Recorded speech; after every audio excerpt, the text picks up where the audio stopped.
こんにちは。今日は、言語の勉強方法っていうことについてお話ししようと思います。特にそのデジタル、テクノロジーを使ったデジタルな勉強方法と逆にそのペンとか紙を使った伝統的なアナログな勉強方法がどっちがいいかっていうことについてお話していこうと思うんですけど、まだ僕にとって一番いい勉強方法っていうのはまだ見つけられてないと思うんですよ。っていうのも、この言語の勉強方法ってめちゃくちゃ人によると思うんですよね。人によって違うと思うんですよ。例えば仕事が忙しいとか、学校が忙しい人にとって、ちゃんと椅子に座って、机の前で教科書開いて勉強する時間っていうのをなかなか作れない人もいると思うので、そういう人はその仕事とか学校の休憩時間にスマホでなんか単語を少し勉強するとか、そういうデジタルな勉強方法の方がいいと思うんですけど、逆にスマホとかタブレットとかパソコンに慣れてなくて、ね、紙に慣れている人だったらやっぱり紙の方がもっといいと思うんですよ。メリットが大きいと思うので、本当に人によって違うんですよね。で、僕は学生の時はそのデジタルのものは全然使わなかったんですよ。スマホ持ってましたけど、勉強の時はほとんど紙だけ使ってたんですよね。パソコンとかタブレットとか持ってなくて、スマホでもそう単語を覚えるとか全くしなくて、ただ友達と連絡するとか SNS 見るだけっていう感じだったので、そう、勉強については僕は多分紙の方が慣れてるので、アナログな勉強方法の方が合ってるかもしれないんですけど、でも自分の意見ではデジタルな勉強方法も結構いいと思うんですよ。なので今日はそういうことについてお話ししていこうと思うんですけど、僕の現時点での言語の勉強について、デジタルな勉強方法かアナログな勉強方法どっちがいいかっていうことについての答えは多分ハイブリッドが一番いいんじゃないかなと思うんですよね。そのデジタル、そのスマホ使うとかパソコン使う、っていう方法とその紙を使うアナログな方法どっちも使うのがいいと思うんですよ。でもう少し詳しく言うと、新しいことを、インプットするときは、デジタルの方が良くて、で、逆に反復練習ですね。同じことを何回もしなきゃいけないときは、デジタルよりアナログの方がいいんじゃないかなっていう思ってるんですけど、そのデジタルとアナログ2つに分けて今からちょっと話していきますね。まず、デジタルってさっき話しましたけど、新しいことをインプットするためにめちゃくちゃいいと思うんですよ。例えばインターネットを使って、ウェブサイトでなんか自分の好きな記事を読む時とか自分の好きな、小説を読んでる時、もちろんですけど新しい自分の勉強している言語で読む時はわからない言葉があると思うんですよ。僕も日本語の記事とか日本語の小説読んでる時知らない言葉とかあるので、そういう時はすぐに調べられますよね。そのオンラインだったらね、なんか選択してコピーしてペーストするとか、選択してそのまま辞書を使う人もいると思いますけど、そういうことがすぐにできるので、そういうインプットのためにとか、他にも新しい文法を勉強する時も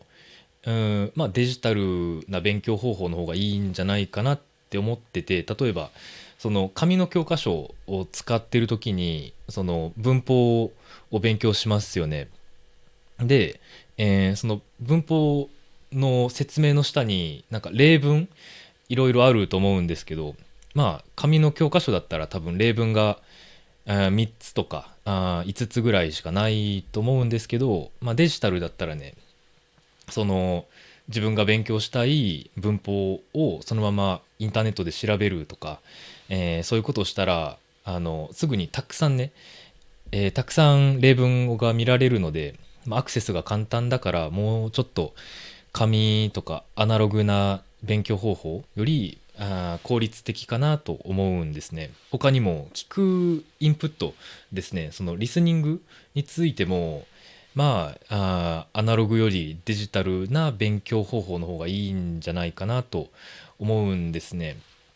っていうのも、例えば僕学生の時もちろん英語のクラスがあったんですよね。僕が学生の時は紙の教科書だけ使ってたんですよ。でその教科書にその教科書の中の単語の発音を聞きたかったら、CD を使わなきゃいけなかったんですよ。なのでその教科書から CD を出して、CD をラジカセに入れてそれを聞くっていう、それ結構めんどくさいですよね。でもそれがそのデジタルの教科書とかデジタルな勉強方法だったらすぐに聞いてインプットできますから、そのインプットまでの時間が本当に短くなるっていう意味で、その新しいことをインプットするときは、デジタルの勉強方法の方が効率的なんじゃないかなと思うんですね。でも逆にそのアナログの勉強方法についてももちろん話すんですけど、そのアナログの勉強方法は、反復練習をするときにめちゃくちゃいいと思うんですよね。例えばその単語のリストですね。自分がわからない単語とか忘れちゃった単語を、覚えるときにはそのデジタルよりアナログの方がいいと思うんですよね。リストを作るのは別にオンラインというかデジタルでもいいと思うんですよ。例えば Excel を使って自分のわからない単語を、まとめるっていうのはいいと思うんですけど、それを覚えるときにはちゃんとその Excel のシートをプリントアウトしてで紙で覚える方がいいと思うんですよ。っていうのもこういう反復練習とか、単語の記憶とかってその頭だけで覚えるわけじゃないんですよね。その、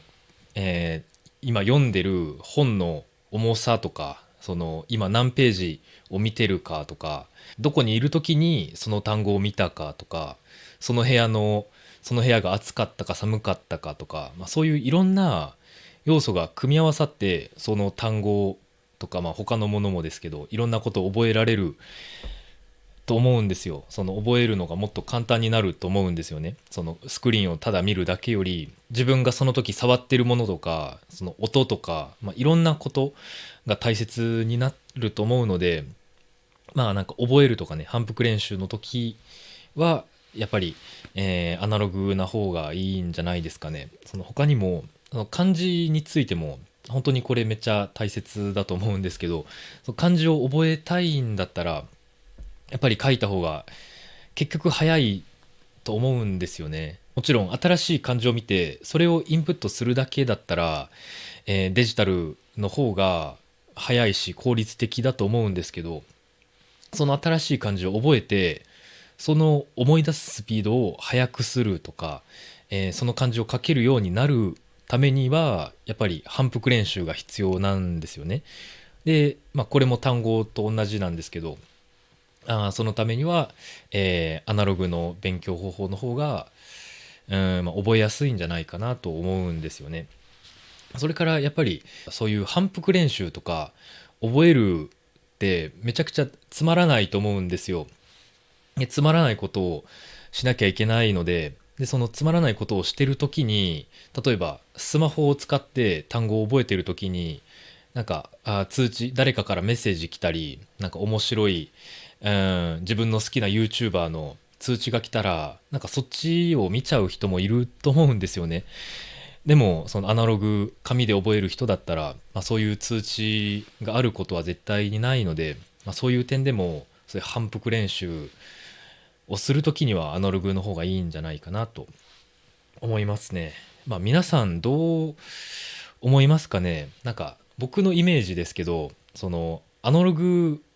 がアナログな勉強方法が好きな人はアナログな勉強方法になんかプライドを持ってるような感じがするんですよね。その紙とペンを使った勉強が一番いいから、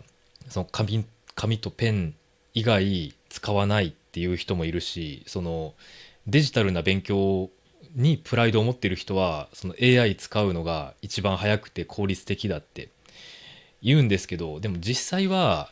まどっちもどっちもいいし、どっちもあまり良くないところいろいろあると思うので、この今話したみたいなハイブリッド的な、勉強方法を僕はおすすめします。そんな感じで今日は言語の勉強方法、デジタルな勉強方法とアナログな勉強方法、っていうことについてお話しさせていただきました。それでは今日もここまで見てくれてありがとうございました。バイバイ。